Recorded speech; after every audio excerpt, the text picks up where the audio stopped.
चलिए sir, thermochemistry में दो पार्ट में डिवाइडेड है, एक है थर्मोडायनेमिक्स और दूसरा पोर्शन है थर्मोकेमिस्ट्री। तो थर्मोकेमिस्ट्री वाला पोर्शन पहले पढ़ रहे हैं, क्योंकि इसमें जो रिएक्शन वाला पोर्शन है वो मैक्सिमम आप पहले से पढ़ चुके हैं सर।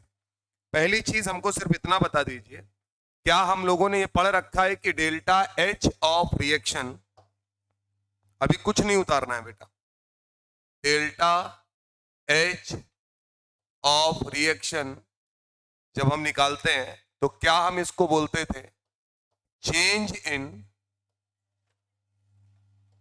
Enthalpy of reaction. बोलो भैया, change in enthalpy of reaction. तो चेंज इन एंथैल्पी का मतलब क्या होता था, heat of product minus heat of reactant. इसको क्या हम लोगों ने ऐसे बना रखा था कि अगर ये डायग्राम है हमारे पास,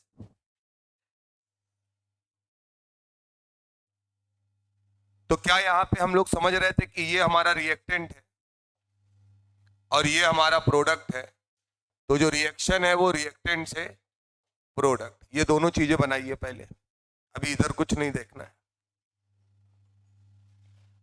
बहुत सिंपल तरीके से करिए, ज्यादा चक्कर में पढ़ने की जरूरत नहीं है सर।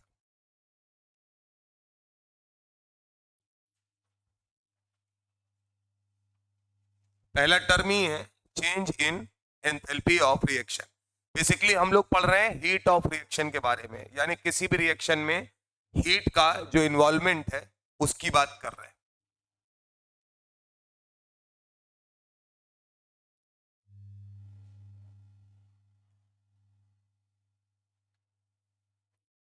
तो जरा ये बताइएगा कि अगर मैंने बोला यहां पर कि रिएक्टेंट से प्रोडक्ट बन रहा है, तो delta H of the reaction कैसे निकालते थे? क्या याद है, heat of product minus heat of reactant, जितने प्रोडक्ट्स हैं उनकी हीट ले लो और माइनस रिएक्टेंट की हीट ले लो, तो आएगा heat of product minus heat of reactant sir. अब यहां पर अगर मैं एग्जांपल ले लूं कि एक ही जगह पर, मतलब ये जो रिएक्टेंट है इसकी जो हीट है ये मान लो दी है 7 किलो कैलोरी। कितनी दी हुई है? 7 किलो कैलोरी। और यहां पर जो हीट है इसको मैं मान ले रहा हूं 3 किलो कैलोरी। ठीक है, तो अब मुझे सिर्फ इतना बताना, अगर रिएक्टेंट से प्रोडक्ट बन रहा है तो delta H of the reaction क्या होगा बेटा? Delta H of the reaction क्या होगा? हीट ऑफ प्रोडक्ट यानी 3 माइनस हीट ऑफ रिएक्टेंट यानी कि +4 किलो जूल, या सॉरी किलो कैलोरी। कितनी है यहां पर? +4 किलो कैलोरी, वो सॉरी माइनस है, साइन बड़ा है, वो 3 माइनस 7 है, तो -4 किलो कैलोरी। तो आपने कहा ये कर लेंगे, इसमें कहीं कोई समस्या नहीं है। लेकिन अगर मान लीजिए हम इस रिएक्शन को उल्टा कर दें, यानी कि रिवर्स कर दें, तो क्या ये रिएक्शन, अब जो हमारा प्रोडक्ट है वो रिएक्टेंट बन जाएगा और जो रिएक्टेंट है वो प्रोडक्ट बन जाएगा। तो बोला गया कि अगर मैं आपसे पूछूं P से R के लिए, तो अब आप delta H of the reaction जब लिखेंगे तो ये बताइएगा कि क्या आप राइट माइनस लेफ्ट लिख रहे हैं सर? तो इसका मतलब अब आप यहां पे कितना लिखने वाले हैं? हीट ऑफ प्रोडक्ट जो है वो 3 था, रिएक्टेंट 7 था, तो आपने -4 निकाला। अब प्रोडक्ट से रिएक्टेंट बन रहा है, यानी इधर से इधर रिएक्शन आ रही, तो ये आपके लिए क्या फाइनल पॉइंट हो गया? यानी अब लिखेंगे 7 माइनस 3, यानी कितना लिखा जाएगा? 4 किलो कैलोरी। तो इससे क्या सीखने वाली बात है कि delta H of the reaction जो है, क्या वो रिएक्शन को रिवर्स करने पे चेंज हो जाता है, यानी साइन जो है वो पलट जाता है। बना लीजिए फिर लिखाएं।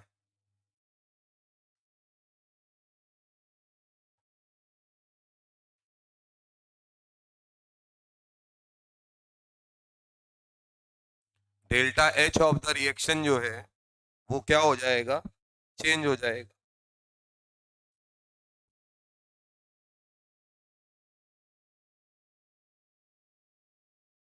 इसी को कहा गया लॉ ऑफ थर्मोकेमिस्ट्री। बात समझ में आ रही है कि रिएक्शन को अगर रिवर्स करते हैं तो डेल्टा एच का वैल्यू क्या हो जाता है, चेंज हो जाता है, यानी कि रिवर्स हो जाता है एक तरीके से। लिखिएगा law of thermochemistry,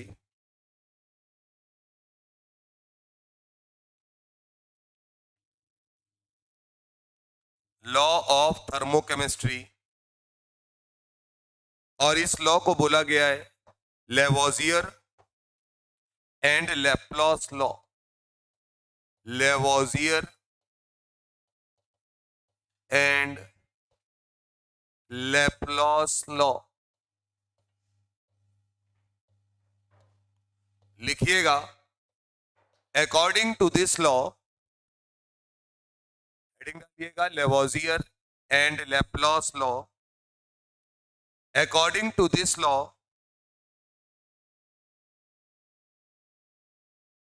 magnitude of some thermodynamic quantities, magnitude of some thermodynamic quantities like, अब हम यहां कुछ क्वांटिटीज ले रहे हैं कि क्या क्या बदल सकता है। Magnitude of some thermodynamic quantities like delta H, delta U, delta S and delta G. चारों क्वांटिटी लिखो, अभी आगे समझेंगे क्या क्या है। Delta H comma delta U comma delta S comma delta ji.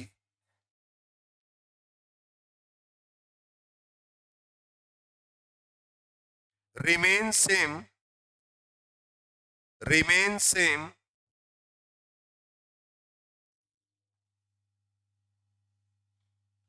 but we reverse the reaction, but the reverse the reaction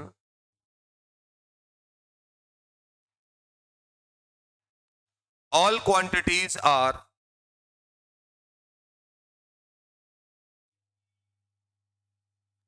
also having opposite sign oblique reversed, also having opposite sign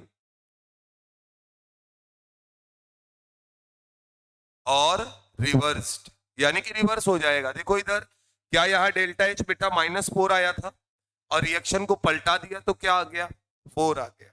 बात समझ में आ रही है। तो ऐसे ही delta H भी बदलता है, डेल्टा यू भी बदलता है, डेल्टा एस भी बदलता है और डेल्टा जी भी बदलता है। नीचे लिखिएगा डेल्टा एच बराबर change in enthalpy of reaction. Delta H को क्या बोलेंगे, change in enthalpy of reaction.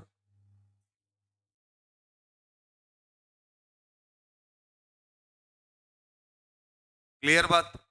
Delta S बराबर change in entropy of reaction. Delta S बराबर change in entropy of reaction. Delta G बराबर change in Gibbs free energy, change in Gibbs free energy of reaction,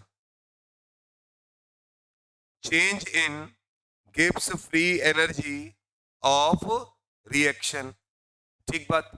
delta U अभी हमने छोड़ रखा है sir, वो change in internal energy है। एक टर्म डेल्टा ई भी आएगा, उनकी बात अभी आगे करेंगे।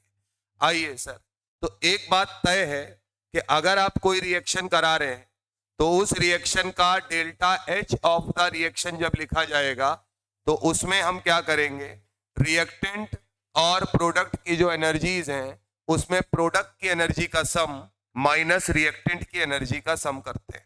क्लियर है मामला। तो अगर मुझसे कोई पूछेगा तो मैं मोटा मोटी बात लिख सकता हूं कि delta H of the reaction जो होता है वो कुछ इस तरीके से लिखा जाएगा, सिग्मा हीट ऑफ प्रोडक्ट जो है उनका सम लिया जाएगा माइनस सिग्मा हीट ऑफ जो रिएक्टेंट्स हैं उनका सम लिया जाएगा। और अगर आप इसको इस तरीके से करेंगे तो क्या आ जाएगा, delta H of the reaction आ जाएगा। अभी जो आपने पढ़ रखा है मुश्किल, तो इसका मतलब अगर बोला गया delta H of the reaction दो प्रकार से डिफाइंड होगा, या तो वो पॉजिटिव क्वांटिटी होगा या वो नेगेटिव क्वांटिटी होगा। तो क्या आपको पता है अगर पॉजिटिव क्वांटिटी होता है तो रिएक्शन किस टाइप की होती है, एंडोथर्मिक रिएक्शन होती है। बोलो भैया, केमिकल इक्विलिब्रियम में पढ़ रखा है आपने। अगर डेल्टा एच निगेटिव होता है तो क्या वो एक्सोथर्मिक प्रोसेस हो जाता है या एक्सोथर्मिक रिएक्शन कही जाती है। यानी कि आप बोलेंगे कि वहां पे हीट क्या हो रही है, इवॉल्व हो रही है। नीचे लिखिएगा, एंडोथर्मिक का मतलब है यहां पर हीट जो है वो एब्जॉर्ब हुई है, यहां पर हीट जो है वो एब्जॉर्ब हुई है।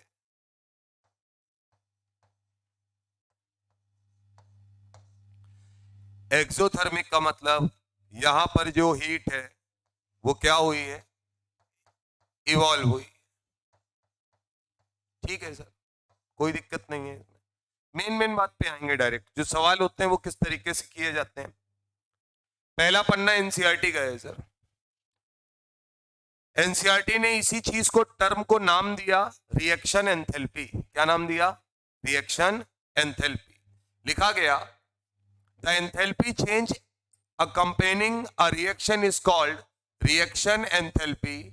The enthalpy change of chemical reaction is given by the symbol delta HR.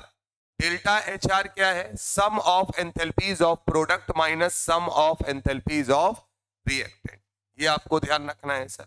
आगे जो ये टर्म लिखा है ना sir, AIH product minus BIH reactant, इसका मीनिंग क्या है इसको समझिएगा अच्छे से। देखिए बेटा, अगर मैं आपके सामने एक रिएक्शन लिखता हूं AA plus BB gives CC plus DD, ये हमारे पास एक रिएक्शन है और हमें उसके हिसाब से इस रिएक्शन का डेल्टा H लिखना है। तो क्या एक बात तय है कि यहां पर A, B, C और D क्या स्टोइकियोमेट्रिक कोफिशिएंट है बेटा।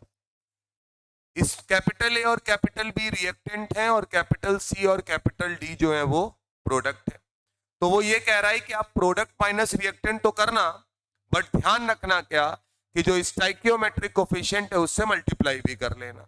तो अब अगर मैं इस रिएक्शन का delta H of the reaction लिखूंगा तो जरा बताओ क्या लिखोगे। तो प्रोडक्ट की जो एंथैल्पीज है उनका सम, तो क्या लिखा जाएगा, C times heat of C plus D times heat of D minus, अब ब्रैकेट के अंदर A times heat of A plus B times heat of B। बात पकड़ में आती है या नहीं आती है, बना लीजिए उसको। ये सारी कहानी उसी पर बेस्ड है।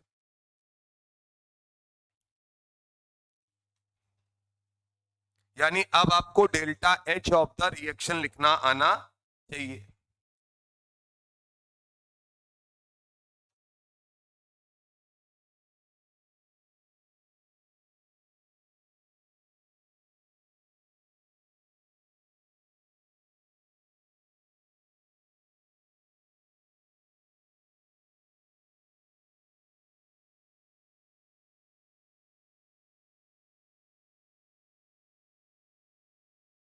तो कभी भी कोई रिएक्शन दी होगी तो उसका हीट ऑफ रिएक्शन आप आराम से लिख सकते हैं। एनसीईआरटी में देखिए एग्जांपल लिखा है, मीथेन ऑक्सीजन के साथ रिएक्ट करता है, बनाता है CO2 प्लस वाटर। तो delta H of the reaction कैसे लिखना है, ये इक्वेशन बना लीजिए जल्दी से। मीथेन ऑक्सीजन के साथ रिएक्ट करके बना रहा है CO2 plus water. Delta H of the reaction कैसे लिखा जाएगा, जल्दी से। इधर का मामला हटाते हैं। आप केवल एनसीईआरटी को देखने के लिए रखा गया है वहां पे। आप सिर्फ और सिर्फ डायरेक्ट अपनी इक्वेशन लिखिए। इक्वेशन बेटा आपकी है CH4 gaseous plus 2 times O2 gaseous gives CO2 gaseous plus water liquid। ये दिया हुआ है। Delta H of the reaction बताओ क्या लिखोगे? बोलो भैया क्या लिखोगे? प्रोडक्ट माइनस रिएक्टेंट लिखोगे सर। अब एक बात तय है कि जो बैलेंस होना चाहिए रिएक्शन, तो ये प्लस 2 टाइम्स वाटर है। तो सबसे इंपॉर्टेंट बात क्या है कि आपकी केमिकल रिएक्शन क्या होनी चाहिए? बैलेंस। तो पहला पॉइंट लिखिएगा कि केमिकल रिएक्शन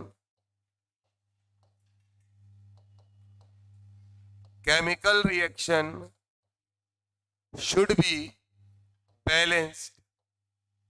ये नहीं कि कुछ भी लिखा हुआ मिल जाएगा और आप वहां से उसका डेल्टा H लिखना शुरू कर देंगे। Should be balanced. पहले चेक करना है कि जो रिएक्शन लिखी है वो बैलेंस फॉर्म में लिखी भी है या नहीं लिखी हुई है। बैलेंस नहीं है तो बैलेंस कर लो। ये नहीं कि प्रोडक्ट माइनस रिएक्टेंट लगाने लगे, क्योंकि स्टोइकियोमेट्रिक कोफिशिएंट भी काम कर रहा है यहाँ पे। तो सर यहां पर अगर मैं लिखूंगा तो delta H of the reaction is equal to क्या लिखा जाएगा? Product minus reactant. तो क्या मैं लिखूंगा? Heat of CO2। देखो भैया क्या इसी तरीके से लिखा है, plus 2 times heat of water minus bracket के अंदर heat of methane plus 2 times heat of O2। जो इनकी फिजिकल स्टेट्स हैं वो भी लिखी जाती हैं सर। तो ये गैस है, वाटर जो है वो लिक्विड फॉर्म में है, मीथेन जो है वो गैसियस है और O2 जो है वो गैसियस है। ये है हीट ऑफ रिएक्शन, यानी कि जो रिएक्शन है उसकी डेल्टा H कैसे लिखा जा रहा है। किसी भी रिएक्शन का लिख सकते हैं। फॉर्मूला याद रखना है, sum of heat of product minus sum of heat of reactant.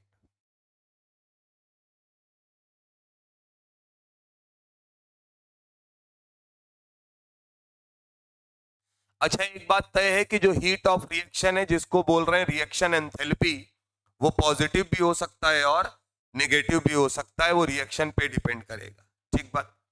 अब इन्होंने कहा क्या सर कि where HM is the molar enthalpy. एक टर्म यहां लिखा हुआ है, क्या लिखा हुआ है? Molar enthalpy. मोलर का क्या मतलब होता है? पर मोल के लिए डिफाइंड होता है। यानी कि अगर हम बात करेंगे तो क्या यहां वाटर का 1 मोल के लिए H डिफाइंड है, तो 2 दिया हुआ है तो 2 से गुणा किया गया या नहीं किया गया है। इसी प्रकार से ऑक्सीजन के लिए भी 2 से मल्टीप्लाई किया है या नहीं किया है। यानी ये कैसा है? पर मोल defined. Enthalpy change is very useful quantity. Knowledge of this quantity is required on one needs to plan the heating or cooling required to maintain an industrial chemical reaction at constant temperature. It is also required to calculate temperature dependence of equilibrium constant. ये हम लोग पढ़ भी चुके हैं कि temperature पे depend करता है इक्विलिब्रियम कांस्टेंट। हम उसमें भी इसको यूज कर पाएंगे, इसमें कहीं कोई समस्या नहीं है सर। अगला टर्म है सर, ये तो आपका डेल्टा H निकालने का तरीका हो गया। अब हमें अलग अलग करके एक एक करके बहुत सारी चीजें पढ़नी है। उससे पहले हेडिंग डालिएगा type of reaction. Type of reaction exothermic oblique endothermic. मतलब हमें कैसे पता चलेगा रिएक्शन में हीट निकल रही है या दी जा रही? तो हम बात करेंगे एक्सोथर्मिक ऑब्लिक एंडोथर्मिक रिएक्शन।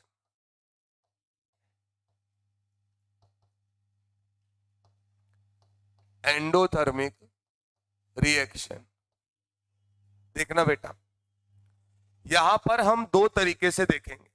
क्या याद करिए, आपने केमिकल इक्विलिब्रियम में एक फॉर्मूला पढ़ा था, Kp बराबर Kc RT की पावर डेल्टा Ng, याद आया? डेल्टा Ng क्या होता है? Sum of coefficient of gaseous product minus sum of coefficient of gaseous reactant, यही तो था सर। तो बोला गया कि डेल्टा Ng का साइन देखकर बताया जा सकता है रिएक्शन एक्सोथर्मिक है या एंडोथर्मिक। कहा गया अगर डेल्टा Ng पॉजिटिव है, बनाइए बगल में, और ये केवल और केवल आपकी मदद के लिए है, हर बार ऐसा होगा जरूरी नहीं है, 99% केसेस में ऐसा होगा और आप रिएक्शन देखकर बता देंगे। डेल्टा Ng पॉजिटिव और डेल्टा Ng नेगेटिव। कहा गया कि अगर डेल्टा Ng पॉजिटिव है तो जो रिएक्शन होती है वो कैसी होती है? एंडोथर्मिक होती है जनरली। जहां नहीं होगी वहां बता देंगे, यानी delta H of the reaction क्या आएगा? पॉजिटिव आएगा। बोलो भैया, delta H of the reaction क्या आएगा? पॉजिटिव आएगा। डेल्टा Ng अगर नेगेटिव है तो बोला जाता है कि जो रिएक्शन है वो कैसी होती है? एक्सोथर्मिक। और इन केसेस में delta H of the reaction जो होगा वो कैसा आएगा? नेगेटिव आएगा। मोस्ट ऑफ द रिएक्शंस के बारे में बात हो रही है। एक बात हमें बता दो, ये तो अपनी जगह ठीक है, दुनिया की जितनी भी रिएक्शंस, ये एक नॉर्मल तरीका है सर, सारी रिएक्शन का आंसर इसी से निकलेगा ये जरूरी नहीं है। तो मैं तुम्हें इतनी रिएक्शन लिखा दे रहा हूं कि तुम्हारा सारा जितना एक्सेप्शनल केस है वो भी उसमें आएगा। एक बात मुझे बताओ, अगर हमें किसी चीज को तोड़ना है, क्या करना है?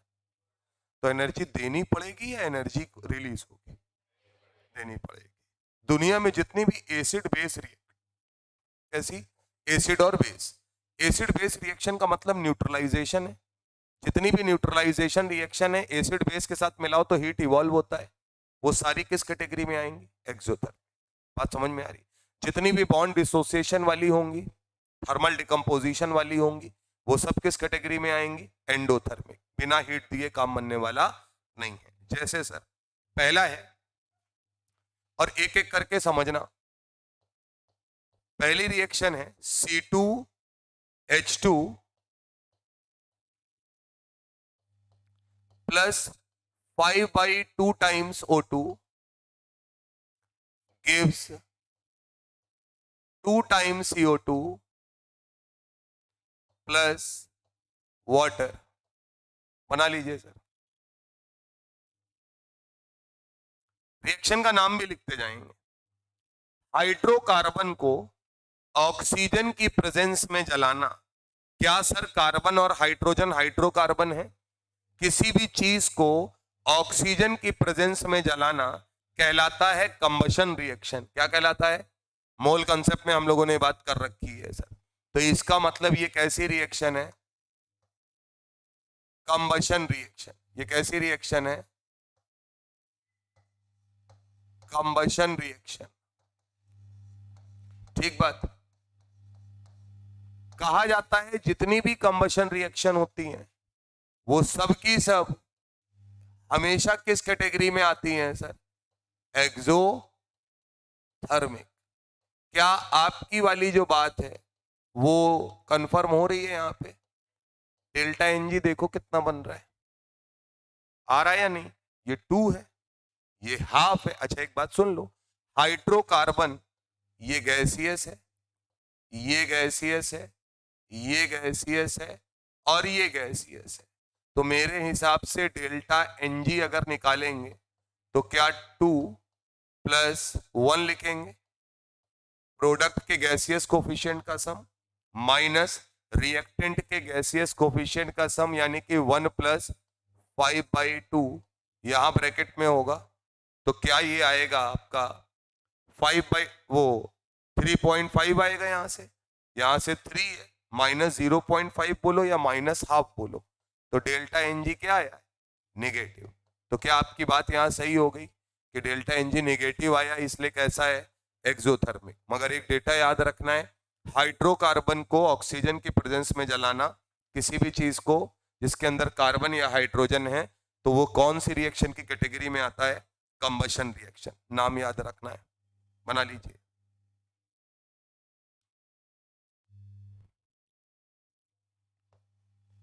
डेल्टा एनजी से तो देख ही रहे हैं, रिएक्शन का नाम भी लिख रहे हैं सर, रिएक्शन को बोलते क्या है ना,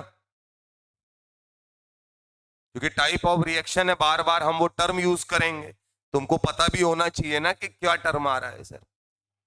अच्छा, अगर एक बात बताओ, अगर मैं तुमसे कहता हूं हीट ऑफ कंबशन, तो क्या तुम्हारे दिमाग में ये बात आ जाएगी कि अच्छा गुरु, इसका मतलब ऑक्सीजन की प्रेजेंस में जला रहे हैं और सारा कार्बन CO2 में और सारा हाइड्रोजन वाटर में कन्वर्ट हो रहा होगा। क्लियर है मामला? अगला रिएक्शन है सर, अगर मैं NaOH लेता हूं और उसका रिएक्शन HCl के साथ कराता हूं, तो क्या आपको समझ में आना चाहिए कि NaOH एक स्ट्रॉन्ग बेस है और HCl एक स्ट्रॉन्ग एसिड है। एसिड और बेस जब आपस में रिएक्ट करते हैं तो ऐसी रिएक्शन को बोलते हैं न्यूट्रलाइजेशन रिएक्शन। क्या नाम देते हैं sir? Acid base neutralisation reaction. क्या आपको पता है यहां पर बनेगा NaCl प्लस वाटर। क्लियर है बात? जितनी भी न्यूट्रलाइजेशन रिएक्शन है, यहां पर तो कोई गैस वैस तुम कर नहीं पाओगे डेल्टा एनजी निकालकर। याद रखना है, जितनी भी न्यूट्रलाइजेशन रिएक्शन है उन सबके लिए delta H of the reaction हमेशा क्या होगा? नेगेटिव। यानी कि वो किस प्रोसेस के अंतर्गत आएंगे? एक्सोथर्मिक, यानी हीट हमेशा इवॉल्व होगी। यानी जरूरी नहीं है कि हर बार डेल्टा एनजी मिलेगा, जहां डेल्टा एनजी नहीं मिलेगा वहां भी आप कर सकते हैं। तो पहला कंबशन और दूसरा न्यूट्रलाइजेशन, ध्यान रखिएगा।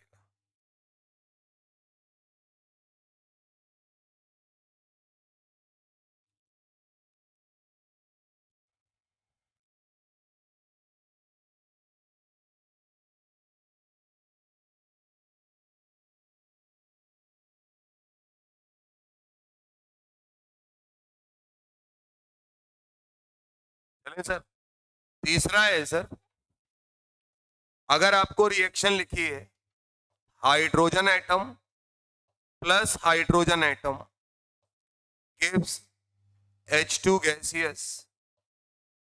रिएक्शन कैसी है सर? कुछ बॉन्ड बन रहा है या नहीं बन रहा है? पहले इनके बीच में कोई बॉन्ड नहीं था, अब इनके बीच में एक सिंगल बॉन्ड आया है। यानी इस प्रकार की रिएक्शन क्या फॉर्मेशन रिएक्शन की कैटेगरी में चले जाएंगे? तो बगल में लिखिएगा ये रिएक्शन किस कैटेगरी में आएगी? फॉर्मेशन रिएक्शन हो। यानी इसमें जो हीट निकलेगी या जो हीट लगेगी उसे मैं बोलूंगा हीट ऑफ फॉर्मेशन। तो बोला गया H का H2 में आना इस प्रकार की रिएक्शन कि अगर हम बात करें तो इसमें हीट इवॉल्व होती है, डेल्टा H निगेटिव होता है और प्रोसेस एक्सोथर्मिक रहता है। एक्सो से समझ जाओगे, एक्सोथर्मिक।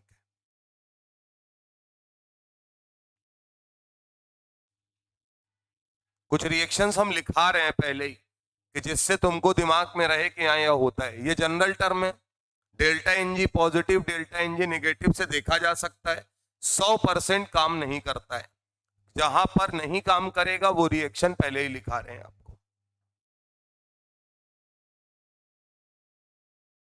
और इसमें से बहुत सारी रिएक्शन हम आपको लिखा चुके हैं सर।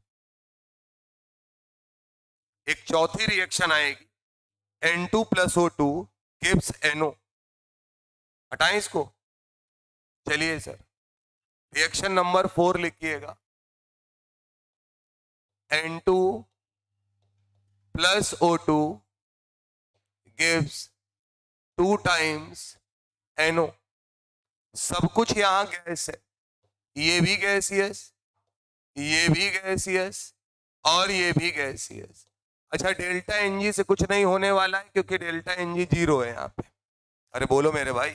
तो अब ये बोला गया कि ये भी रिएक्शन फॉर्मेशन है, NO बन रहा है। तो बोला जाता है दुनिया की सारी फॉर्मेशन रिएक्शन जो होती हैं वो एक्सोथर्मिक होती हैं, एक्सेप्ट कुछ रिएक्शंस को छोड़कर। उसमें ये आता है डेल्टा H का value, delta H of the reaction positive आता है सर, यानी रिएक्शन क्या होती है, एंडोथर्मिक, ये वाली एंडोथर्मिक सर। इसको अलग से याद रखना है, जब कभी भी आपके सामने आएगा तो आपको याद रखना है दुनिया के सारे फॉर्मेशन जनरली कैसे हैं, exothermic, except nitric oxide formation.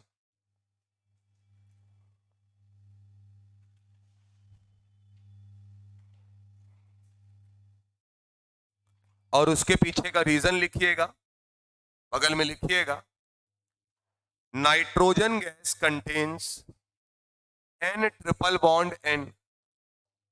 Nitrogen के बीच में कौन सा बॉन्ड है, ट्रिपल बॉन्ड है सर।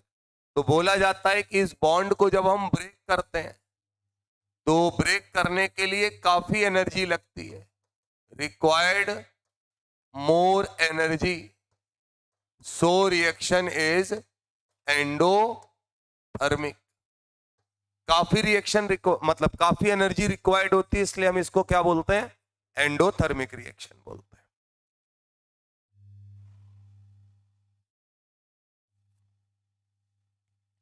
है बेटा ये भी फॉर्मेशन, लेकिन बाकी फॉर्मेशन सब एक्सोथर्मिक हैं accept N2 plus O2 gives 2 times NO। पांचवा है सर, अगर हम किसी चीज को तोड़ रहे हो, डिसोसिएट कर रहे हो, जैसे KClO3, KClO3 को जब तोड़ा जाता है तो ये टूटता है KCl में और प्लस O2 में। बैलेंस अगर करेंगे तो 2 टाइम्स ले लीजिए, तो बनेगा 2 times KCl plus 3 times O2। क्या यहां पर KClO3 को तोड़ा जा रहा है, तोड़ा जा रहा है, तो ये रिएक्शन किस कैटेगरी में आ जाएगी, डिसोसिएशन। यहां क्या हो रहा है इसका, डिसोसिएशन। और जब किसी चीज को डिसोसिएट करते हो तो एनर्जी देनी पड़ती है या एनर्जी निकलती है, एनर्जी देनी पड़ती है। तो इसका मतलब delta H of the reaction dissociation के लिए क्या आएगा, पॉजिटिव, यानी रिएक्शन की कैटेगरी क्या होगी, endothermic.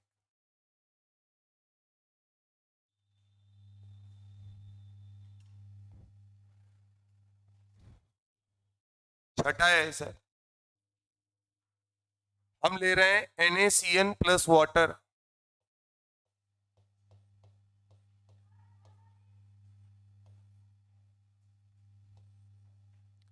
NaCN plus water.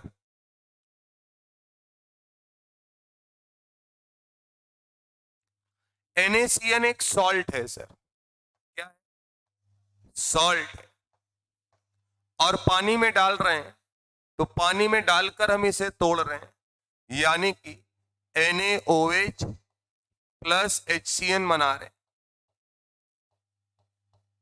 Reaction कहलाई सॉल्ट हाइड्रोलिसिस।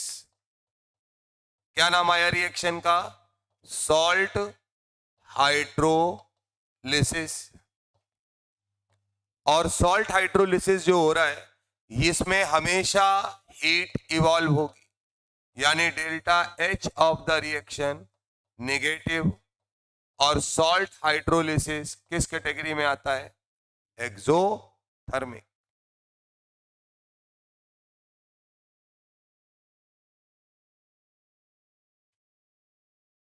इसको एक दूसरे तरीके से भी देख सकते थे,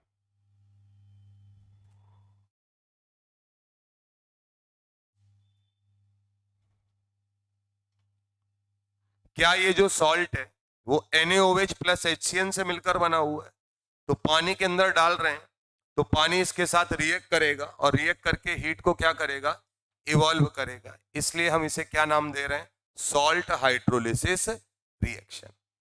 सातवां रिएक्शन है सर, मान लीजिए हम ले रहे हैं अमोनिया और हम इसे ब्रेक कर रहे हैं 3 times H gaseous plus N gaseous. आप बताइए कि रिएक्शन का डेल्टा H क्या होगा, थोड़ी बुद्धि लगाएंगे तो बता ले जाएंगे, भाई पॉजिटिव ही होगा। अमोनिया का मतलब ये है ना, बॉन्डिंग तो पढ़ ही रहे हो तुम। क्या तुम एक तरीके से ये सारे बॉन्ड ब्रेक करने पे उतारू हो? तो अगर ब्रेक करोगे तो एनर्जी दोगे तभी तो बॉन्ड ब्रेक होगा। और जिस रिएक्शन में एनर्जी देनी पड़ती है वो कैसा प्रोसेस होता है? एंडोथर्मिक। तो इसका मतलब इसका डेल्टा एच क्या होगा? पॉजिटिव होगा। यानी कि एंडोथर्मिक प्रोसेस है। यहां चाहो तो तुम फिजिकल स्टेट लिख सकते हो, ऐसे ही लेकर चल रहे हैं।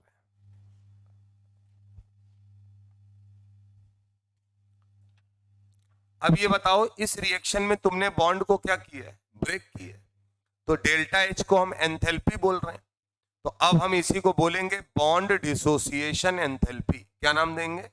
Bond dissociation enthalpy. आगे चल के ये टर्म आपको मिलेगा पढ़ने के लिए, कोर्स में है आपके।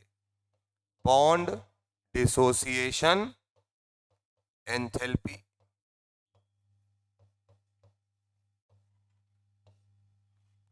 ध्यान रखिएगा।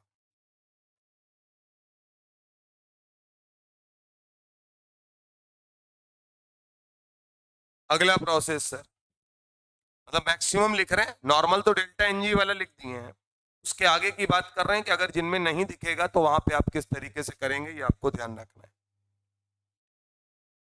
हटाएं? चलिए सर, 7 हो गई है। 8वां रिएक्शन लिखिएगा। रिएक्शन अब हम लिख रहे हैं, आप अपना देख समझ के बताना।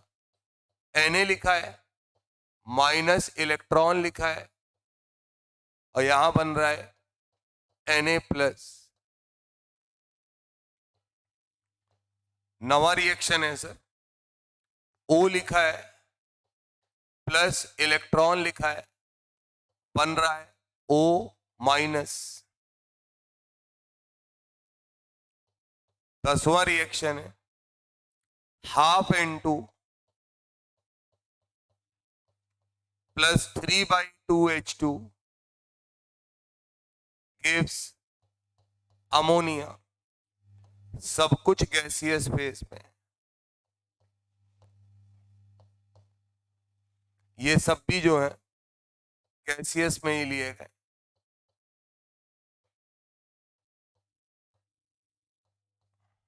डेल्टा एच बताना है आपको। बताइए पहले वाले में क्या हो रहा है? पहले वाले में Na से एक इलेक्ट्रॉन निकाला जा रहा है।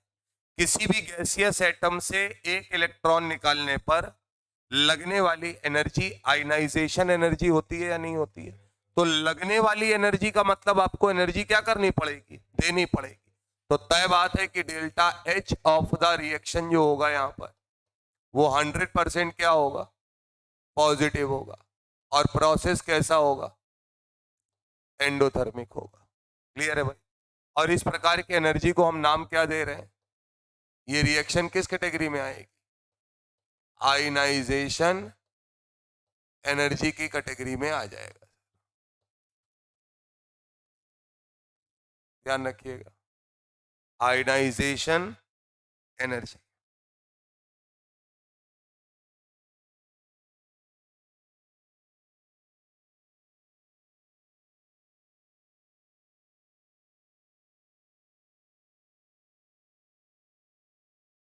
अगला सर, आपने ऑक्सीजन को एक इलेक्ट्रॉन दिया। इलेक्ट्रॉन देने पे क्या बना? O minus. O माइनस अगर बना है तो क्या ये इलेक्ट्रॉन एफिनिटी की कैटेगरी में आएगा?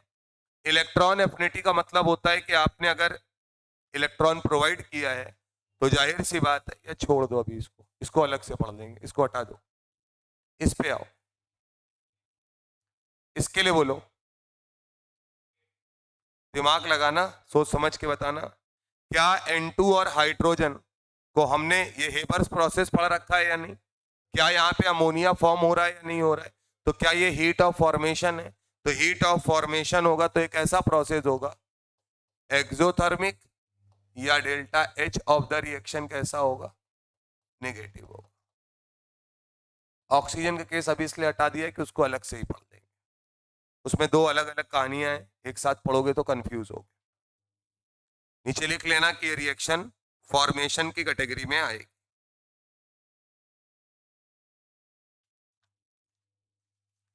अगला हेडिंग है सर, अब इतना अगर आपने पढ़ लिया है तो जो भी टर्म आएंगे आप उनको समझ पाएंगे।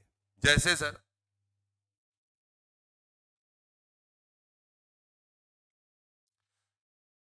अगला टर्म है स्टैंडर्ड एंथैल्पी ऑफ रिएक्शन। सिर्फ सुनना है, इतने में काम हो जाएगा। स्टैंडर्ड एंथैल्पी, एंथैल्पी का टर्म समझ में आ रहा होगा। एंथैल्पी मतलब डेल्टा एच की बात हो रही है।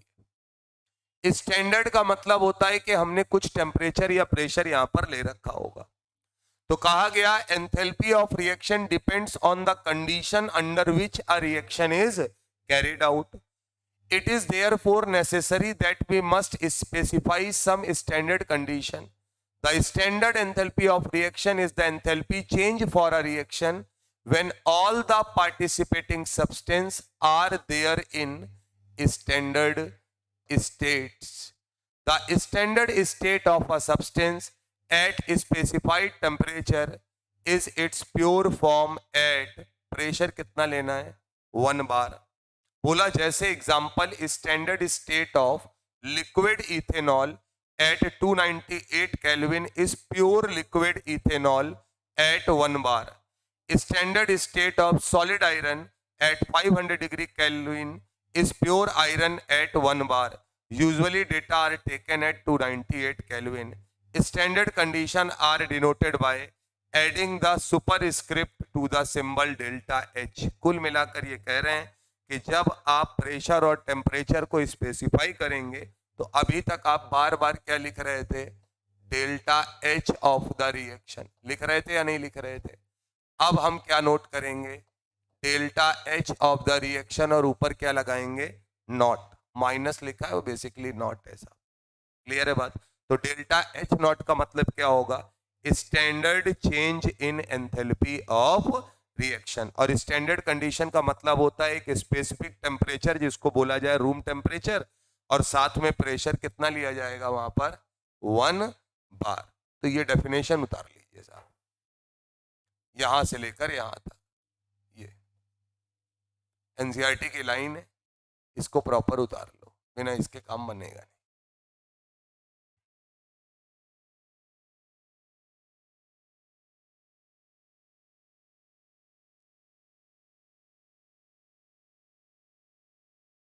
जब जब टर्म आएगा कि स्टैंडर्ड स्टेट क्या है किसी की भी, तो स्टैंडर्ड स्टेट का सीधा सा फंडा होता है कि प्रेशर कितना होना चाहिए 1 बार और टेम्परेचर स्पेसिफाई हो, और वहां पे हम उसकी बात कर रहे हैं।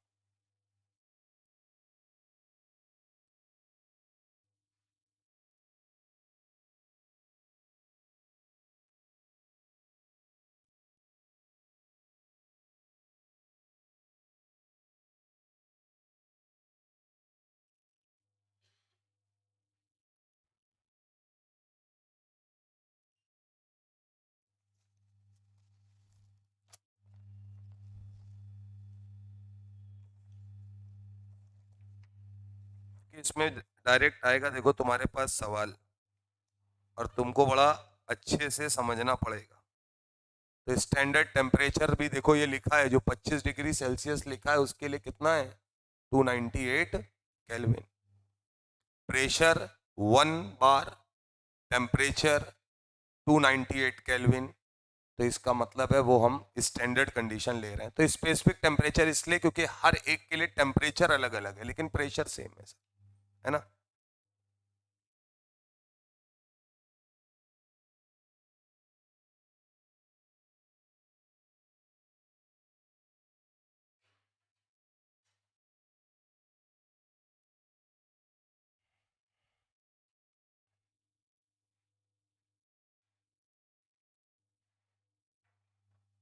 बस इतना ही नोट करना है, बाकी छोड़ दीजिए आप। नीचे चाहे तो लिख लीजिएगा, at standard condition delta H बराबर delta H naught. At standard condition delta H बराबर delta H naught. Pressure 1 bar temperature constant या 25 डिग्री सेल्सियस जनरली लिया जाता है, ऑब्लिक एनी भी लिख सकते हैं, आयरन के लिए अलग है ना, लेकिन प्रेशर कितना होगा 1 बार।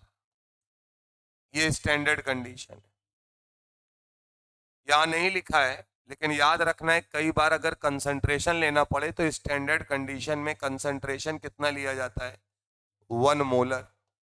कितना लिया जाता है 1 मोलर कंसंट्रेशन। तो कुल मिलाकर ये कहना ये चाह रहा है कि अब से डेल्टा एच ना लिख के क्या लिखो डेल्टा एच नॉट, अगर सही बात है तो ये है।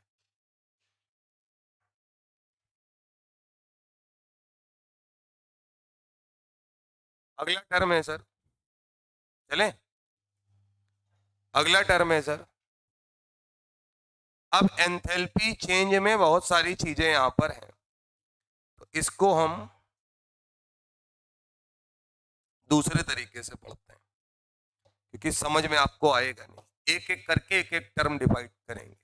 पहला हेडिंग डालिएगा heat of formation. Heat of formation यानी किसी भी चीज को बनाने के बारे में बात कर रहे हैं, इसी को बोला जाएगा change in enthalpy of formation, या इसी को बोल देंगे enthalpy of formation.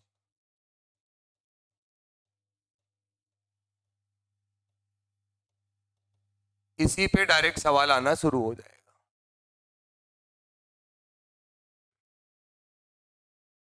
Enthalpy change का मतलब समझ रहे हो, डेल्टा एच है, लिखिएगा it is enthalpy change, it is enthalpy change during formation of,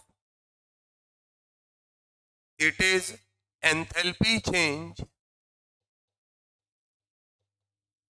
it is enthalpy change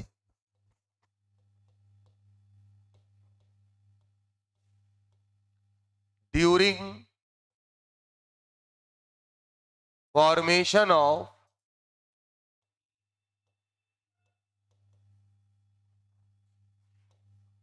one mole, underline कर लीजिएगा 1 मोल को, ज्यादा इंपॉर्टेंट है। During formation of 1 mole compound from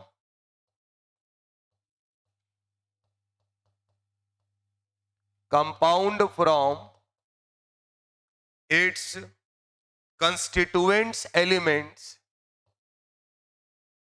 its constituents elements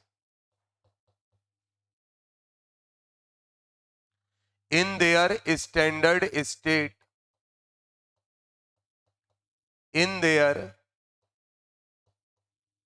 standard state, underline करिएगा standard state.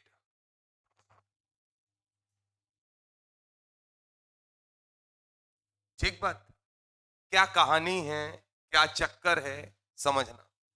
एक बात हमको ये बताओ, अगर हम HF बना रहे, क्या बना रहे, तो पहली चीज जो बनाएंगे वो फिक्स होगा कितना, तो यहां 2 3 4 5 नहीं चलेगा। क्लियर मामला, HF हमको बनाना है। अब अगर हम HF बना रहे हैं तो HF हम किससे बनाएंगे, हाइड्रोजन से और फ्लोरीन से। बोलो भैया कितना कितना लेंगे, 1/2 1/2, क्योंकि ये तो 1 ही हो गया। अब ये अपनी कौन सी स्टेट में पाए जाते हैं, स्टैंडर्ड स्टेट, गैसियस में। तो इससे अगर हमने बनाया तो क्या ये रिएक्शन हीट ऑफ फॉर्मेशन को डिफाइन कर जाएगी। लेकिन अगर मैं यहां पर हाइड्रोजन गैस की जगह हाइड्रोजन लिक्विड ले लेता तो ये हीट ऑफ फॉर्मेशन को रिप्रेजेंट नहीं करता, क्योंकि यहां टर्म क्या लिखा हुआ है, कि 1 मोल कंपाउंड को उसके कंस्टिट्यूएंट एलिमेंट मतलब जिनसे वो बना हुआ है उससे बनाओ, लेकिन वो एलिमेंट कौन सी स्टेट में होने चाहिए? अपने स्टैंडर्ड स्टेट का मतलब कहा जाता है स्टैंडर्ड हीट ऑफ फॉर्मेशन जो होता है वो असलियत में कुछ कंपाउंड्स के लिए 0 है। मतलब कोई भी चीज हमें जिस अवस्था में मिलती है हमें उसके लिए कोई एनर्जी खर्च करनी नहीं पड़ती। तो बोला जाता है कि अगर वो स्टैंडर्ड स्टेट में होंगे तो आपको किसी एनर्जी की जरूरत नहीं पड़ेगी। बना लीजिए सर, पहले तो रिएक्शन लिख लीजिए। यानी नेचुरल जिस स्टेट में पाया जाता है उसकी बात कर रहे हैं।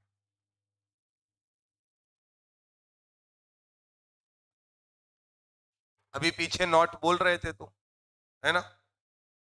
अब ये बताओ, क्या मैं बोल सकता हूं कि स्टैंडर्ड हीट ऑफ फॉर्मेशन, ये आपको याद रखना है सर, हीट ऑफ फॉर्मेशन जिसको बोल रहे हैं डेल्टा HF0, कुछ रिएक्शंस के लिए 0 है, कुछ कंपाउंड के लिए 0 है। किन के लिए डेल्टा HF0 0 है ये आपको पढ़ना है सर। मतलब जिनको बनाने में, जो नेचुरली पाए जाते हैं, हमें उनको बनाने में किसी चीज की जरूरत नहीं पड़ती। जैसे पहला फ्लोरीन कौन सी अवस्था में पाया जाएगा? गैसियस में। इसके लिए डेल्टा HF0 जब भी लेंगे 0 लेंगे सर। क्लोरीन गैसियस होगा 0 लोगे। ब्रोमीन लिक्विड अवस्था में पाया जाता है, तो इसका मतलब लिक्विड छोड़ के और कोई स्टेट लोगे तो तुमने कुछ ना कुछ एनर्जी दी होगी और कुछ चेंज आया होगा, डेल्टा HF0 0 नहीं होगा। आयोडीन सॉलिड अवस्था में क्या रहेगा? हीट ऑफ फॉर्मेशन उसका 0 रहेगा। बात समझ में आ रही है? इसी प्रकार से सर अगर मैं बोलूं तो कार्बन में, कार्बन की कई सारी फॉर्म्स होती हैं, लेकिन कार्बन ग्रेफाइट जो होता है उसके लिए हीट ऑफ फॉर्मेशन क्या लेते हैं? 0। कार्बन डायमंड के लिए हीट ऑफ फॉर्मेशन 0 नहीं लेते। माना जाता है कुछ ना कुछ एनर्जी का चेंज हुआ होगा। बगल में मैं लिख दे रहा हूं क्योंकि गड़बड़ आप करोगे। कार्बन डायमंड के लिए डेल्टा HF0 यानी standard heat of formation not equal to 0। Paper में खूब पूछा जाता है, ध्यान रखने वाली बात है।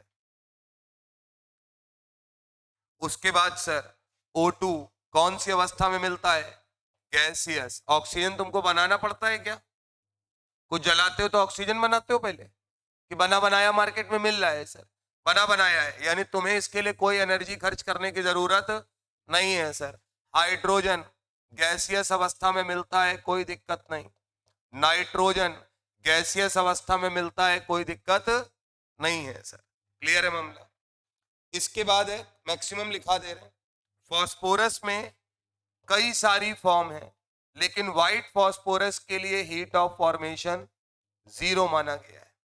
सल्फर के केस में S8 रोम्बिक सल्फर होता है सर, उसके लिए डेल्टा HF0 क्या माना गया है? 0 माना गया। यानी जो लिखे हैं इनको बनाने के लिए किसी प्रकार की हीट की जरूरत नहीं पड़ेगी। इससे क्या समझ में आता है? इससे ये समझ में आता है कि अगर हमको कभी डेल्टा H लिखना है रिएक्शन का, तो अगर इनमें से कोई आया तो इनके लिए हम कितना H लिखेंगे? 0। इनके लिए हमें किसी को लिखने की जरूरत नहीं है सर। बना लीजिए। दुनिया में जितने भी, इतना बनाइए तो इसके नीचे फिर लिखाते हैं, जितने भी मेटल्स हैं क्या वो सॉलिड अवस्था में मिलते हैं? अरे बोलो बे, एक आदमी को छोड़ के, नाम बताओ। मरकरी।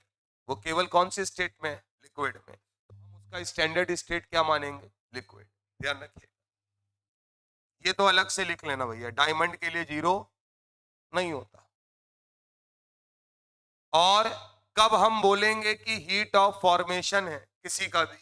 जब हम उसका क्या बना रहे हो? 1 मोल। किन से बना रहे हो? जब हम उनके कंस्टिट्यूएंट एलिमेंट से बना रहे हो जिसमें वो पाया जाता है। क्लियर बात? तभी हम हीट ऑफ फॉर्मेशन बोलेंगे, अदरवाइज हीट ऑफ फॉर्मेशन नहीं बोलेंगे, ये ध्यान रखिएगा। और जो भी चीजें लोगे वो किस फॉर्म में होनी चाहिए? स्टैंडर्ड फॉर्म में। फ्लोरीन लिक्विड नहीं चलेगा, फ्लोरीन लिक्विड नहीं चलेगा। एक बात और सुनिएगा, अगर मैं यहां पर फ्लोरीन लिक्विड कर दूं तो क्या मैं इस रिएक्शन का delta H of the reaction तो निकाल लूंगा, लेकिन उसे मैं heat of formation of H F नहीं बोलूंगा। बात समझ में आ रही है? तो ये ध्यान रखिए। इसी में नीचे लिखिए, जा रहे हो क्या बेटा? नहीं जाएगा। ऊपर लिखो ऑल मेटल्स, मेटल्स के बारे में लिख लो। पहले जिससे दिक्कत है उसको देख लो। मरकरी फिजिकल स्टेट बोलो, लिक्विड। दूसरा है सोडियम, मैग्नीशियम, एल्यूमिनियम। ये सब अगर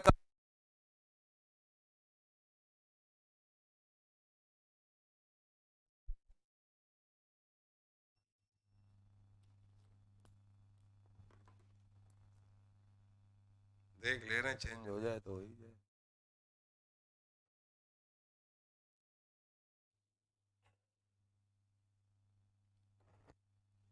देखना भैया, जितने भी मेटल्स हैं, मेटल्स में मरकरी लिक्विड स्टेट में अगर है तो हीट ऑफ फॉर्मेशन जीरो है।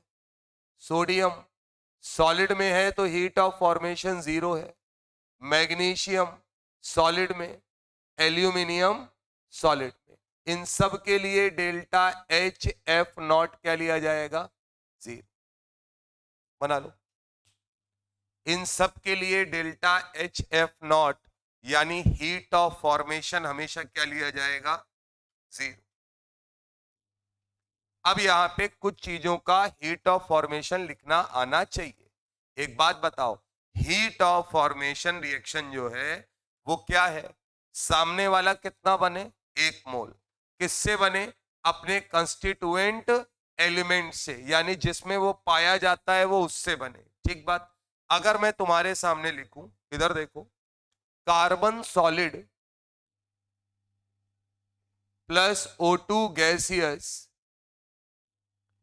Gives CO2 gaseous.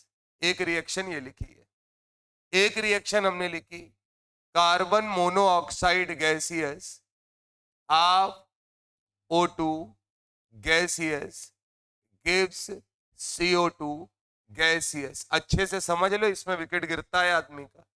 अब मुझे बताओ, ये हमारी रिएक्शन 1 है और ये हमारी रिएक्शन 2 है।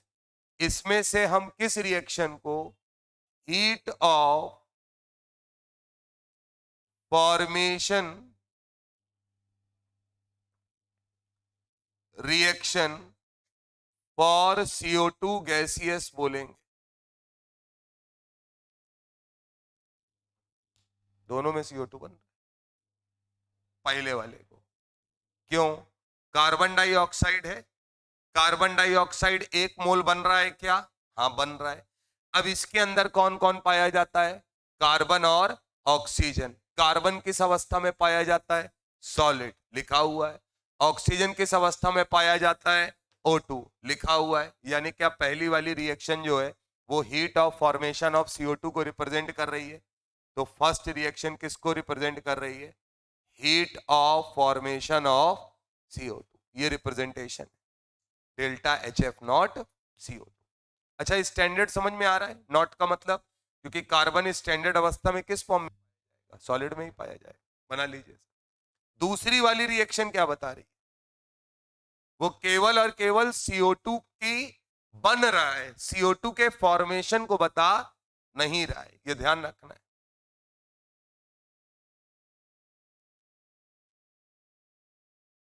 तो पहले तो फॉर्मेशन रिएक्शन के लिए नोट कर लीजिए कि सही तरीका क्या है।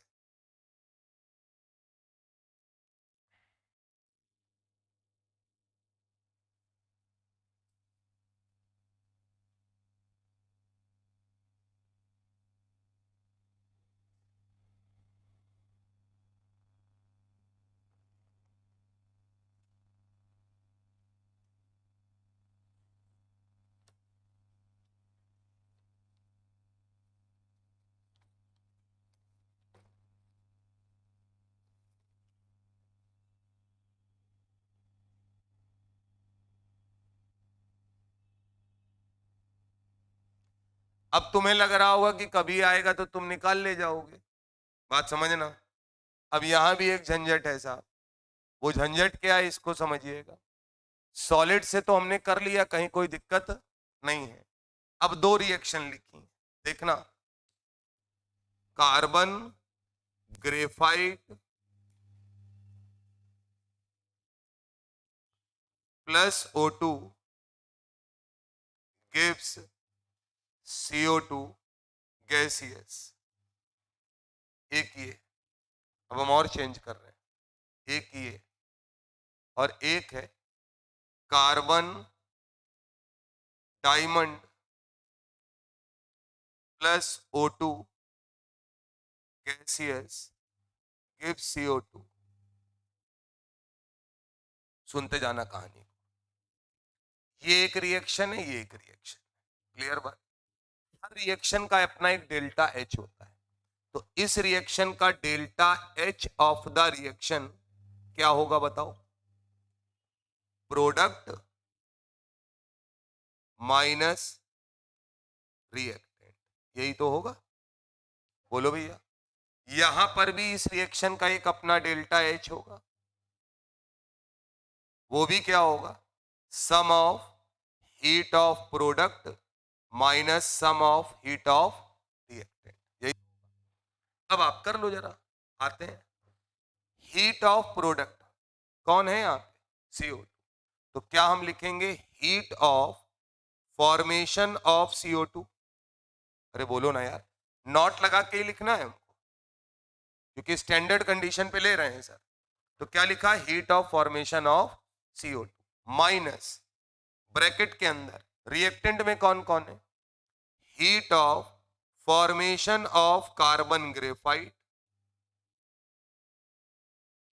Plus heat of formation of O2 gaseous. क्या यहां तक बात समझ में आ रही है? अच्छा, एक बात बताओ, इनके लिए हीट ऑफ फॉर्मेशन 0 और अपनी स्टेट में पाया जाता है, तो इनके लिए यह मामला क्या हो गया? 0। तो अगर इनके लिए 0 है तो delta H of the reaction is equal to क्या? Heat of formation of CO2 के बराबर है या नहीं है सर? तो जिन रिएक्शन में delta H of the reaction directly heat of formation of फलाना कंपाउंड हो जाता है, वो सारी रिएक्शन किसको रिप्रेजेंट करती हैं? हीट ऑफ फॉर्मेशन को। यानी मैं कहूंगा, अभी खत्म नहीं हुआ, कुछ मत उतारना, क्या ये reaction heat of formation of CO2 को अच्छे से रिप्रेजेंट कर रही है? बिल्कुल कर रही है। क्लियर है मामला? हम यही काम यहां करते हैं, यहां भी निकल के आना चाहिए। प्रोडक्ट माइनस रिएक्टेंट, क्या लिखेंगे? Heat of formation of CO2 minus heat of formation of carbon diamond plus heat of formation of O2 gaseous. होगा या नहीं होगा सर? अब मुझे ये बता दो, यहां पर दोनों 0 कर सकते हो या केवल एक 0 कर पाओगे? केवल एक, क्योंकि कार्बन डायमंड के लिए स्टैंडर्ड हीट ऑफ फॉर्मेशन 0 नहीं होता। तो ये बताओ, क्या ये 0 हो गया? तो अब ये बताओ, यहीं से क्या पता चला? क्या ये reaction heat of formation of CO2 को बता रहा है? नहीं साहब, कुछ घट भी तो रहा है यहाँ पे। तो इसका मतलब this reaction not represent heat of formation of CO2। बात पकड़ में आई या नहीं आई सर? अब अगर कोई पूछे कि कोई कौन सी रिएक्शन है जो हीट ऑफ फॉर्मेशन को रिप्रेजेंट करती है, तो सीधा सा फंडा, पहले कितना बने? 1 मोल। दूसरा, जिनसे बने वो अपनी किस अवस्था में पाए जाते हो? स्टैंडर्ड स्टेट में। स्टैंडर्ड स्टेट में इसलिए क्योंकि उनकी हीट क्या हो जाएगी? 0। उनके फॉर्मेशन के लिए लगने वाली हीट क्या होगी? 0। तो डेल्टा H अपने आप ही फलानी चीज के फॉर्मेशन की बात कर रहा होगा। तो जितनी भी हीट ऑफ फॉर्मेशन है या फॉर्मेशन रिएक्शन है, वो तभी बोली जाएगी जब सामने वाली चीज किससे बनी हो सर? अपने कंस्टिट्यूएंट एलिमेंट से तो बनी हो, लेकिन वो किस अवस्था में पाए जाते हो? स्टैंडर्ड स्टेट में। ये दोनों ही तो कंस्टिट्यूएंट एलिमेंट है कार्बन कार्बन, लेकिन क्या ये स्टैंडर्ड स्टेट है और ये स्टैंडर्ड स्टेट नहीं। बात समझे या नहीं समझे? बना लीजिए, पहला सवाल यहीं से जनरेट होगा और यहीं विकेट गिरने लगेगा तुम्हारा।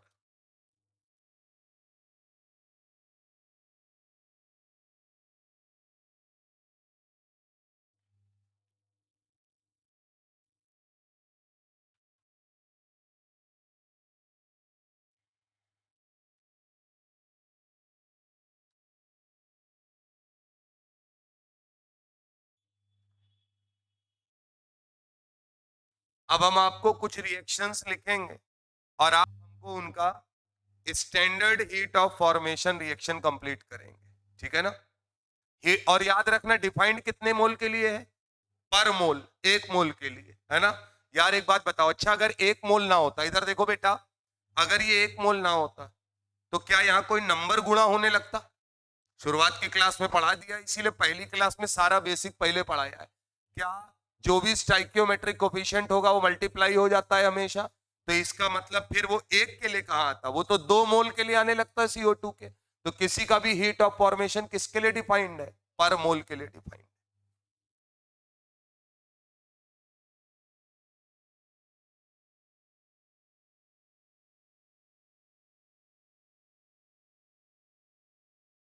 जो पूछेंगे उसमें बहुत सोच समझ के जवाब देना और आप सवाल करने की स्थिति में आ जाओगे। जो नहीं आए वो तो गए आज, उसमें कुछ नजर नहीं आना उधर। अब हम बिल्कुल बीचों बीच तो नहीं लिख सकते ना, बायो तो नहीं पढ़ा रहे कि एक डायग्राम बना दिया और बोलते चले गए। अब हम ये अगर मुंह जबानी बोले तुम कभी जिंदगी में समझ पाओगे? आधे ज्यादा जनता तो पहले यही समझते भाई कार्बन है O2 है तो सब ठीक तो है, यहाँ क्या दिक्कत है? नहीं, कार्बन और O2 में अंतर है, देखा समझे या नहीं? यहाँ बेसिक रिएक्शन लिया, लेकिन फिर कार्बन सॉलिड की कौन सी फेस CO2 का फॉर्मेशन बताएगी, डायमंड या ग्रेफाइट? तो भाई साहब ग्रेफाइट, क्योंकि डायमंड के लिए माना गया है कि एनर्जी का ट्रांसफॉर्मेशन होता है। तो अब अगर कोई मुझसे पूछेगा तो मैं कहूंगा सुनो भैया, जब भी मैं किसी का हीट ऑफ फॉर्मेशन लिखूंगा, रिएक्शन रिप्रेजेंट करूंगा, तो अगर आपने मुझसे बोला मान लो वाटर है, तो पहले तो मैं वाटर का एक मोल लिखूंगा उधर। फिर वाटर किससे बना है? हाइड्रोजन और ऑक्सीजन से। हाइड्रोजन और ऑक्सीजन की स्टैंडर्ड कौन सी फॉर्म होती जिसके लिए कोई फॉर्मेशन एनर्जी नहीं लगती है सर? H को H2 गैसियस में लो और O को O2 गैसियस में। बात खत्म हो गई। बात समझ में आ रही है या नहीं आ रही?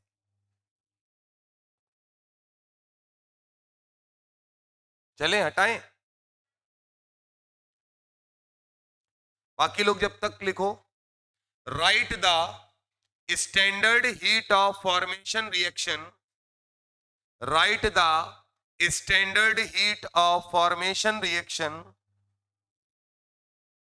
For HCl gaseous, for HCl gaseous, comma N2O gaseous, comma B2O3 solid, comma NH2 CH2 COOH।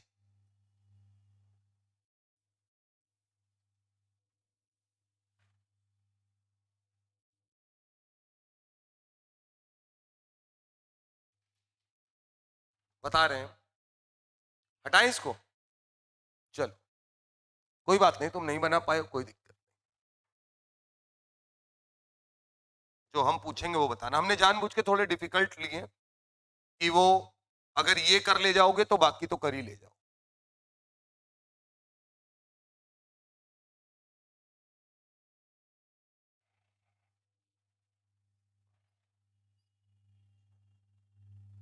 देखना कहानी क्या है।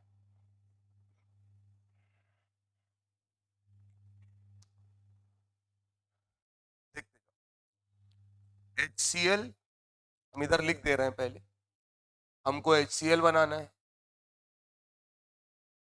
N2O बनाना है, B2O3 सॉलिड बनाना है और NH2 CH2 COO H बनाना है।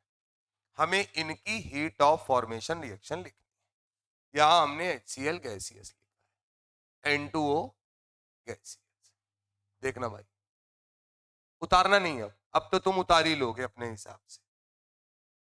पहली चीज, अगर ये इन लोगों की हीट ऑफ फॉर्मेशन है तो यहां 1 लिखें, 2 लिखें कि 3 लिखें?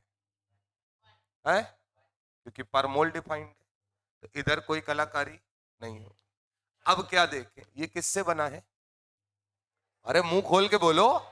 हाइड्रोजन और Cl से या क्लोरीन से, जो मन में आए बोल दो यार, इसमें कोई बहुत बड़ा रॉकेट साइंस नहीं है।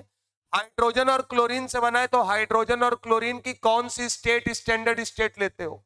हाइड्रोजन का क्या गैसियस फॉर्म लेते हो, और क्लोरीन का भी कौन सा स्टैंडर्ड फॉर्म लेते हो? गैसियस। अच्छा, बैलेंस बिना किए काम बनने वाला नहीं है, तो क्या हाफ हाफ लिख दोगे?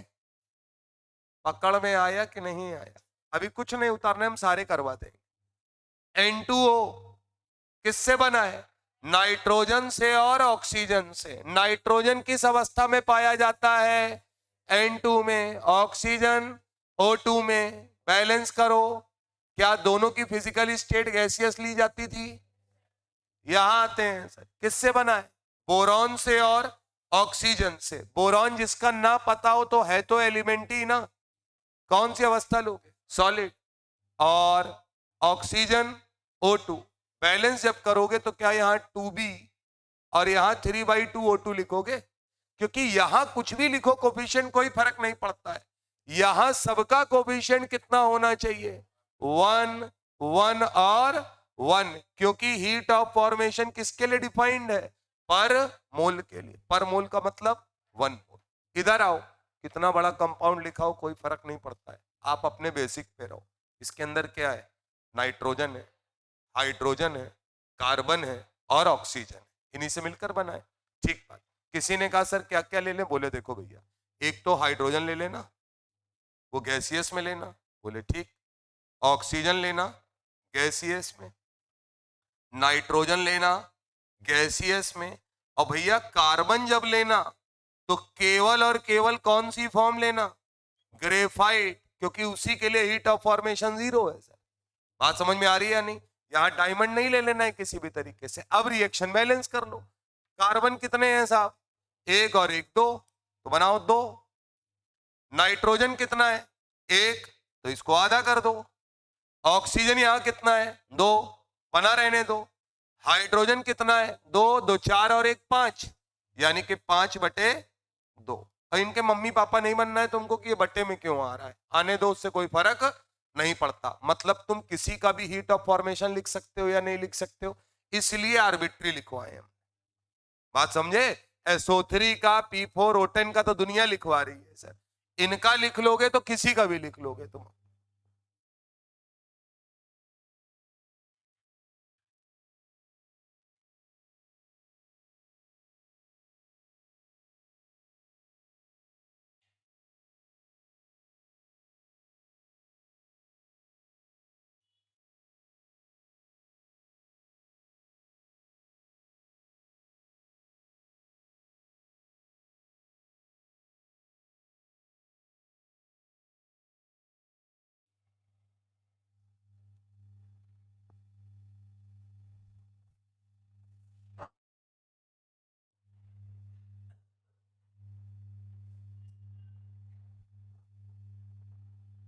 बस एक सवाल और कराएंगे, बस छोड़ देंगे, जो लोग आएंगे वो मर जाएंगे। लाइट भी चली गई, नहीं तो इधर पढ़ाते। आ गई? अरे तब फिर क्या, कोई बात नहीं, पहले बताना चाहिए, पढ़ाएंगे भी।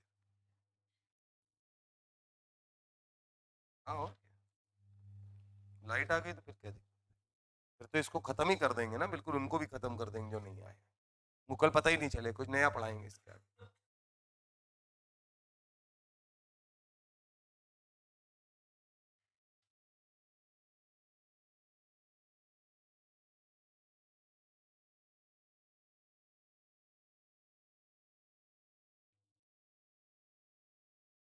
बात समझ में आनी चाहिए सर, है ना? बिल्कुल क्लियर कट समझ में आना चाहिए आपको कि delta H of the reaction तो किसी का भी लिख सकते हैं, हम उसको हीट ऑफ फॉर्मेशन रिएक्शन तब बोलेंगे जब वो क्या होगा, अपने कंस्टिट्यूएंट एलिमेंट से बनाऊं, और कंस्टिट्यूएंट एलिमेंट कौन सी फॉर्म में हो, स्टैंडर्ड, ये बहुत इंपॉर्टेंट। अच्छा ब्रोमीन लेंगे तो कौन सा लेंगे, ब्रोमीन लिक्विड, वो स्टैंडर्ड फॉर्म है, ब्रोमीन गैसियस स्टैंडर्ड फॉर्म नहीं है सर। दूसरा, किसी भी चीज का हीट ऑफ फॉर्मेशन पूछा जाए या बताया जाए, हमेशा किसके लिए डिफाइंड है, पर मोल के लिए, 1 मोल के लिए डिफाइंड है सर। क्लियर बात। Delta H of the reaction कितने भी चीज के लिए हो सकता है, क्योंकि स्टाइकियोमेट्रिक कोफिशिएंट कुछ भी हो सकता है। Delta H of the reaction आप किसी का भी निकाल सकते हैं सर। आइए अगला सवाल लिखिएगा। अगला क्वेश्चन है, enthalpy of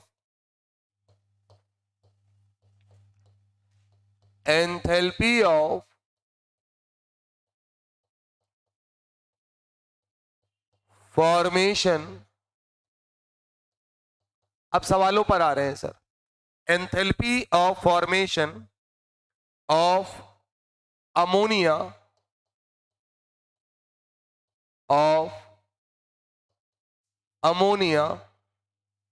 is -46 kilo joule पर मोल। अमोनिया के लिए हीट ऑफ फॉर्मेशन, अच्छा एंथैल्पी ऑफ फॉर्मेशन बोलो या इसी को क्या बोल दो, हीट ऑफ फॉर्मेशन, एक ही बात है, कंफ्यूज होने की जरूरत नहीं है आपको। इज -46 किलो जूल पर मोल। पूछा है what is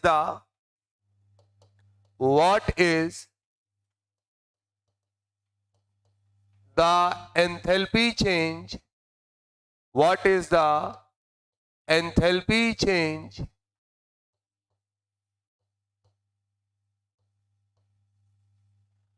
of given reaction। एक रिएक्शन दी है, पूछा है इसका एंथैल्पी चेंज बताओ क्या होगा। रिएक्शन आपको बेटा दिया हुआ है, half N2 gaseous plus 3/2 H2 gaseous gives ammonia gaseous. बताइए, करिए, लगाइए दिमाग। एक्चुअली में आपको क्या गिवन है, डेल्टा HF0 फॉर अमोनिया है, हीट ऑफ फॉर्मेशन गिवन है, मतलब क्या गिवन है, डेल्टा HF0 ऑफ अमोनिया। तो अगर कोई मुझसे कहेगा तो मैं कहूंगा मुझे गिवन है डेल्टा HF0 अमोनिया। देखो बेटा ऐसे लिखा जाता है अमोनिया गैसियस के लिए, डेल्टा HF0 अपने को गिवन है कितना, -46 किलो जूल पर मोल, ये गिवन है हमको। ठीक है, तुम बेसिक पे रहो। क्या तुमसे इस रिएक्शन का क्या पूछा जा रहा है, एंथैल्पी चेंज। एंथैल्पी चेंज क्या होता है, delta H of the reaction, यही तो पूछा जा रहा है। तो सर ये बताइए इस रिएक्शन का डेल्टा एच ऑफ रिएक्शन हमसे पूछा जा रहा है। ठीक है, लगाइए दिमाग। अब मुझे ये बताइए सर, अच्छा बात हो रही है तो स्टैंडर्ड फॉर्म में ही हो रही होगी, तो नॉट लगा लो, कहीं कोई दिक्कत नहीं है।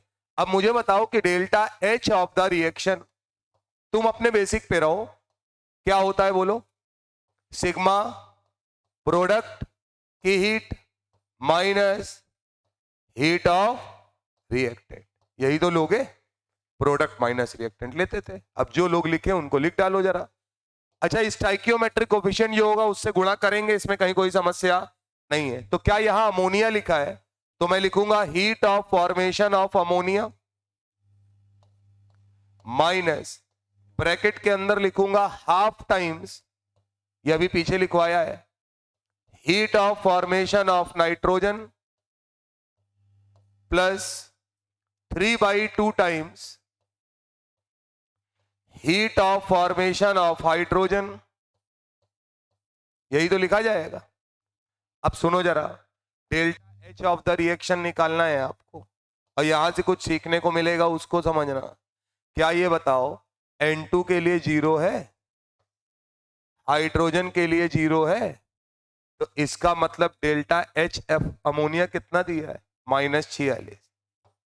तो क्या हमारा आंसर यही हो जाएगा, -46 kilojoule per mole delta H0 of the reaction. Answer वही आ गया, ठीक ना। अब या तो इसको एक सवाल करके कर लिया जाए, और या ये सवाल हमें क्या सिखाना चाह रहा है हम उसकी बात कर लेते हैं। तो इस तरीके के सवाल आपको क्या सिखा रहे, कुल मिला के तो एक बच्चा ये कहेगा जो दिया था वही आ गया आंसर, बात समझना। एक आदमी ये कहेगा कि नहीं नहीं, हीट ऑफ फॉर्मेशन और हीट ऑफ रिएक्शन जो है वो क्या हो गई है, सेम हो गई है, यही मतलब है। कब सेम हो सकता है, जब प्रोडक्ट 1 मोल हो, 2 होता तो गड़बड़ा जाता। बोलो बे, जब प्रोडक्ट कितना हो, 1 मोल हो, और वो किससे बन रहा हो, अपने कंस्टिट्यूएंट एटम से। क्लियर है मामला। तो नीचे लिखिएगा, नीचे लिखिएगा, heat of reaction equals to heat of formation. ये कब बराबर होगा, heat of reaction equals to heat of formation when given when given formation reaction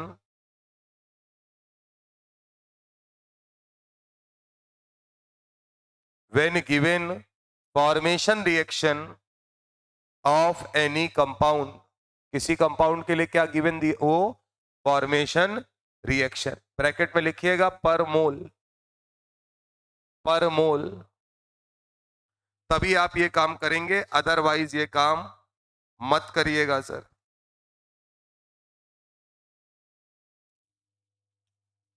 चले भैया, अगला सवाल हटाया जाए। तो कब ये बराबर होगा, जब कौन सी रिएक्शन दी हो, क्या ये बताओ ये वाली रिएक्शन फॉर्मेशन रिएक्शन है या नहीं है, बिल्कुल है, देख के बता सकते हो, अमोनिया बन रहा है 1 मोल और अपने कंस्टिट्यूएंट इनसे। तो पेपर में कैसे करोगे, सुनना, ये सब नहीं करना है। किसी ने पूछा delta H of the reaction बताओ, तो तुमने कहा सुनो बे, इसका 0 होता है, इसका भी 0 होता है, तो delta H of the reaction product minus reactant होता है, तो प्रोडक्ट में तो यही लिखा जाएगा, तो जो इसका फॉर्मेशन है वही आंसर है, काम खत्म। नहीं समझे तुम भाई मेरे, जो इधर लिखा है वही तो प्रोडक्ट साइड में लिखोगे HP माइनस HR में, और कोफिशिएंट भी 1 है, तो जो उसका फॉर्मेशन लिखा है वही किसके बराबर होगा, हीट ऑफ रिएक्शन के बराबर होगा। अगला सवाल, अगला सवाल लगाना दिमाग। अब हम आपको एक इक्वेशन दे रहे हैं, इक्वेशन है सर 1/2 S8 गैसियस, नहीं सॉलिड है, सल्फर है ना, solid, plus 6 times O2 gaseous gives 4 times SO3 gaseous, और इस रिएक्शन का आपको गिवन है delta H of the reaction, ये गिवन है साहब, ये वैल्यू हमने दे रखी है -1590 किलो जूल,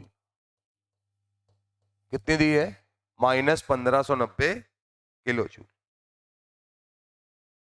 सवाल में पूछा गया है what is the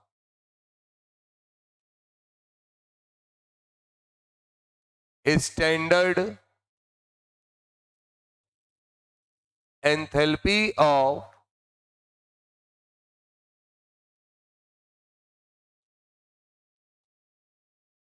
formation of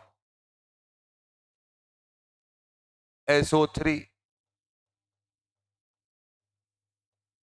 gaseous.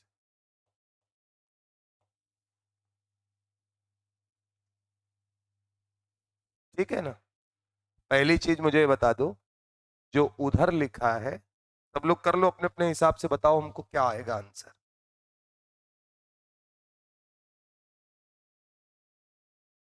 What is the enthalpy of formation of SO3 gaseous. अब सुनना, एंथैल्पी को ही हीट ऑफ फॉर्मेशन बोलते हैं। तो एंथैल्पी ऑफ फॉर्मेशन, इधर देखो पेपर में एंथैल्पी ही लिखा होगा, इसका मतलब क्या पढ़ोगे, हीट ऑफ फॉर्मेशन। किसका, SO3 का। मतलब सवाल में क्या बोल रहा है पहले उसको लिख लो, जिससे कि तुम फंसो नहीं। Heat of formation of SO3 gaseous तुमको निकालना है, यही तो मतलब है ना। अब इसको छोड़ दो यहीं पर। क्या इस रिएक्शन का डेल्टा H तुमको गिवन है, बोलो। इस रिएक्शन का डेल्टा H गिवन है। किसी भी रिएक्शन का डेल्टा H इक्वेशन लिख पाओगे, क्या लिखते हो बताओ। Delta H of the reaction is equal to, क्या प्रोडक्ट माइनस रिएक्टेंट लिखते हो। तो प्रोडक्ट में क्या लिखोगे, 4 इंटू, बोलो बे, heat of formation of SO3 लिखोगे या नहीं लिखोगे, माइनस ब्रैकेट के अंदर half into heat of formation of S8, बोलो भैया। अच्छा, plus 6 times heat of formation of O2 gaseous, यही तो होगा। अब सुनते जाना, सल्फर में मैंने आपको ज्यादा ज्ञान में पढ़ा दिया है, रोम्बिक सल्फर पढ़ाया है सर, लेकिन क्या मैंने सॉलिड अवस्था लिखवाई है, एसेट है मतलब सॉलिड होगा। तो जब कुछ नहीं लिखा है तो हम एसेट का कितना लेंगे फॉर्मेशन, O2 का हम कितना लेते हैं, ये वैल्यूज तो पता होनी चाहिए तुमको। अब मुझे बताओ, हीट ऑफ रिएक्शन हमको दिया है -1590, खत्म हो गया सवाल गुरु। 4 times heat of formation of SO3 gaseous निकालना है। आंसर बोलो, heat of formation of SO3 gaseous is equal to -1590 बटे 4 होगा। आंसर बताओ। अप्रोक्सीमेट मैं लिख दे रहा हूं जो मेरे पास लिखा हुआ है, -397.58। आप एक बार चेक जरूर कर लीजिएगा, क्योंकि पिछले साल के बच्चे की कॉपी है और वो बच्चे आप ही की तरीके थे, है ना। तो आप खुद ही समझ सकते हैं आप कैसे हैं। तो एक बार आप चेक जरूर कर लीजिए। सवाल सही है इसकी पूरी गारंटी होती है, बात समझ में आ रही है। आंसर में क्या कैलकुलेशन है इसकी कोई गारंटी नहीं है, ये दिमाग तुम्हें लगाना है। ठीक है सर, 4 बजे आपका टेस्ट है, 1 घंटा 20 मिनट का समय है। 4 बजे टेस्ट है ना आज आपका, फाउंडेशन बैच वालों का। हाँ, तो 4 बजे से टेस्ट है आपका, 1 घंटे 20 मिनट है। 1 घंटे 20 मिनट में आप खिचड़ी बनाकर भी खा सकते हैं। तो मकर संक्रांति की आपको हार्दिक शुभकामनाएं, और ईश्वर करे कि अपने जीवन में आप पिज्जा खाने की स्थिति में आए, जीवन भर खिचड़ी के चक्कर में ही ना पड़े रहें। ठीक है सर, चलिए धन्यवाद। तो कल इधर सुनो, कल वाली क्लास में जब पढ़ाएंगे तो ये लेके आना, इसी के आगे से पढ़ाएंगे सर, क्लियर है बात।